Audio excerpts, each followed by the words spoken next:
गीता की बातें जो सबको याद रखनी चाहिए। कर्म करो, फल की चिंता मत करो। भगवद गीता का सबसे प्रसिद्ध उपदेश है कर्मण्येवाधिकारस्ते मा फलेषु कदाचन।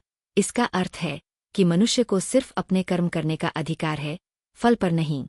इसलिए बिना फल की चिंता किए अपने कर्तव्यों का पालन करना चाहिए। आत्मा अजर, अमर और अविनाशी है। गीता में कहा गया है कि आत्मा न मरती है, न जलती है, न कत्ती है और न सुखाई जा सकती है। शरीर नश्वर है, लेकिन आत्मा शाश्वत है। इसलिए मृत्यु से भयभीत न हो।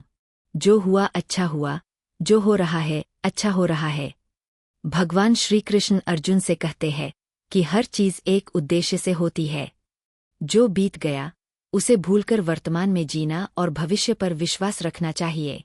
मनुष्य अपने विचारों से ही बनता है। गीता में कहा गया है, मन ही मनुष्य का मित्र है और मन ही उसका शत्रु। अपने मन और विचारों पर नियंत्रण रखना बहुत जरूरी है, तभी हम सही दिशा में जा सकते हैं। मोह और आसक्ति को त्यागो। अर्जुन मोह में फंसे हुए थे, लेकिन श्री कृष्ण ने उन्हें बताया कि मोह, लोभ और आसक्ति दुख का कारण है। जीवन में सफलता के लिए इनसे मुक्त होना आवश्यक है। समत्व योग कहलाता है। गीता सिखाती है कि सुख दुख, लाभ हानि, जय पराजय सभी को समान दृष्टि से देखना चाहिए। यही सच्चा योग है। समत्वन योग उचिते। धर्म के मार्ग पर चलो। भगवान श्री कृष्ण ने कहा कि जो भी कार्य करो वह धर्म के अनुसार हो। अधर्म के रास्ते पर चलना अंततः विनाश की ओर ले जाता है। भय और क्रोध का त्याग करो। गीता में बताया गया है कि भय और क्रोध आत्मा को अंधकार में ले जाते हैं। एक सच्चे योगी को इनसे ऊपर उठकर शांति और संयम में जीना चाहिए। भक्ति से भगवान को पाया जा सकता है।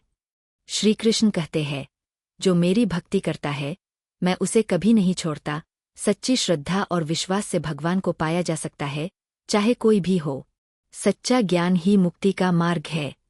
अज्ञान ही बंधन का कारण है। आत्मज्ञान और ब्रह्मज्ञान के द्वारा मनुष्य मोक्ष पा सकता है।